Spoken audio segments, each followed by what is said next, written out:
Ágætu áheyrendur, þetta ávarp gott dæmi þá byltingu sem orðið hefur undanfarin ár og áratugi.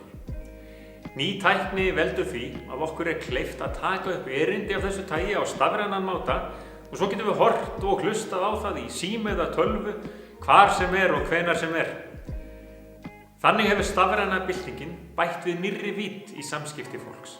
Mælt mál sést og heyrist víðar og oftar en áður. Og það ekki fínt? Það ekki besta mál?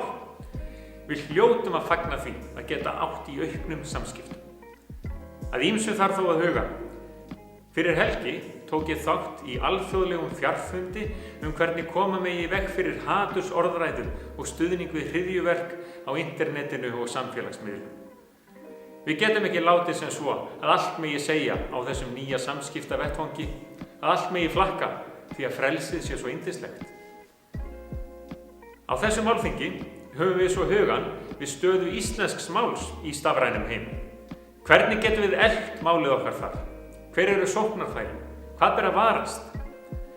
Það ekki deilt að á öld tækni nýjunga, alþjóðavæðingar og ensku sóknar vegið að tungumálum sem tiltölulega fáir tala.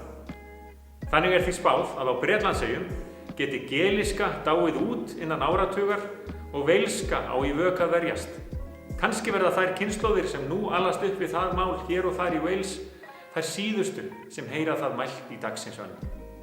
Víðar heim fækkar þeim stöðugt, þeim málum og mállýskum sem mannkyn hefur notað frá aldaöðli.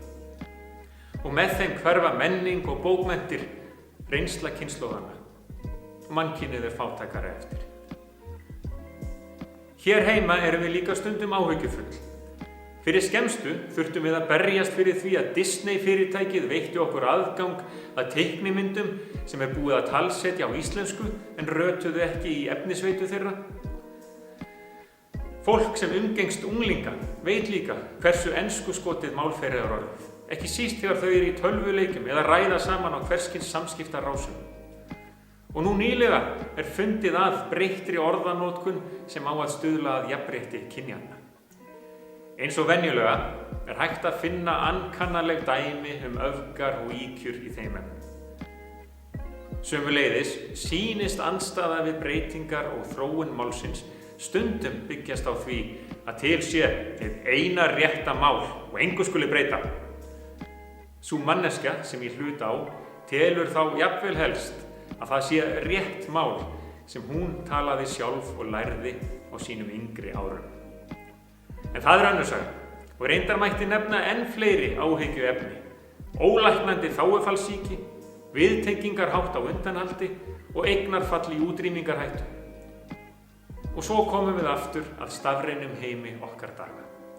Eins og sakir standa íslenskan þar á svipuðum stað og fornmál á Bretlandseyjum.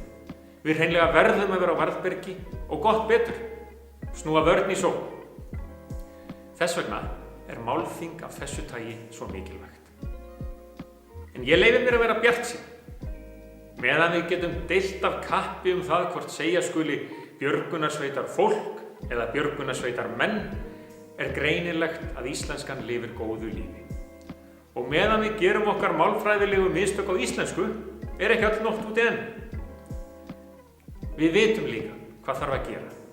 Við þurfum að tryggja að við getum talað við síman á okkar og önnur tæki og tól á íslensku. Til þess þurfum við meðal annars að safna áfram í sarpinu. Safna orðum, safna framburði, safna beygingum. Nýlega var ýtt úr vör merku átaki á vegum Samróms, opnu gagnasafni Radsína fyrir íslensku sem hver sem getur notað til þess að þróa sínar máltæknilausnir. Núna hægt að taka upp spjall þar og ég bið ykkur öll, málglöðu landar mínir, að spjalla allt milli himins og jarðar í þágu þessa góða málstöðar.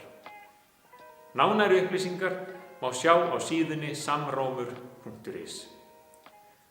Ágætu áheyrendur á þessari ráðstefnu atvinnulífsins stafræna nýsköpun íslenskunnar, ég fagna sem fyrr öllum áformum og aðgerðum sem lúta að því að efla okkar ástkæra ylhýra mál á stafrænum vettvangi. Og sjaldan hefur það átt eins vel við og nú að segja að orð eru til alls fyrst.